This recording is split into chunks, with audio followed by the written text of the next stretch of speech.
भगवान श्री कृष्ण के मित्र सुदामा की गरीबी की कहानी तो सब जानते हैं। इसके पीछे सुदामा की बेईमानी की कथा भी काफी प्रचलित है। मगर सुदामा की बेईमानी के पीछे एक गहरा रहस्य छिपा था, जिसे सिर्फ कृष्ण ही जानते थे। इसलिए ही श्री कृष्ण ने अपने मित्र की सहायता की और उन्हें धनवान बना दिया। दरअसल सुदामा जी के गरीब होने की वजह श्री कृष्ण के प्रति उनकी परम मित्रता ही थी। इस वीडियो में आप सुनेंगे सुदामा की गरीबी की कहानी, जिसे केवल श्री कृष्ण ही जानते थे। एक गरीब ब्राह्मणी थी।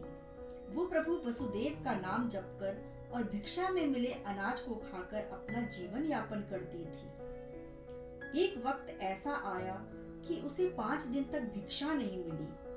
वो रोजाना भगवान का नाम लेकर पानी पीकर सो जाती थी।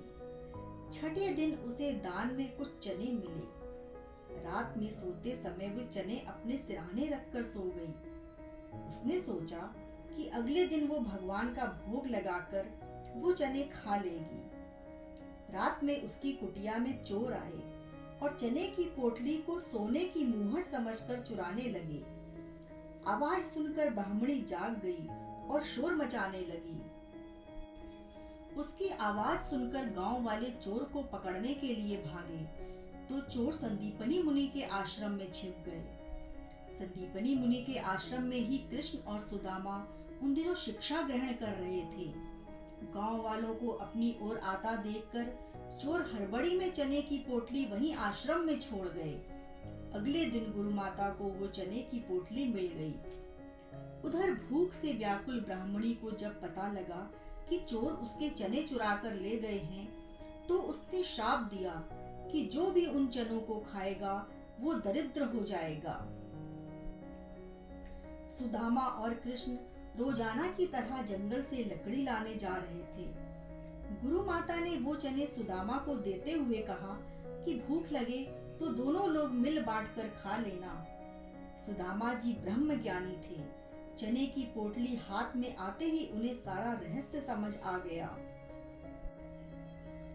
तब उन्होंने सोचा कि यदि ये चने उन्होंने कृष्ण को खिला दिए तो सारी सृष्टि गरीब हो जाएगी। उन्होंने सोचा, मैं कदापि ऐसा नहीं कर सकता। मेरे रहते मेरे भगवान दरिद्र हो जाएं, ऐसा नहीं हो सकता। इसलिए उन्होंने बिना कृष्ण को दिए सारे चने खुद खा लिए। लेकिन भगवान कृष्ण भी समझ गए थे कि सुदामा ने ऐसा क्यों किया। फिर कई वर्षों के बाद सुदामा जब कृष्ण के द्वार पर आए, उन्होंने अपने इस परम मित्र को गले से लगाकर उनकी सारी दरिद्रता दूर कर दी। अगर ये वीडियो अच्छा लगा है तो चैनल को सब्सक्राइब करना ना भूलें। लाइक, शेयर और कमेंट भी करें। जय श्री कृष्ण।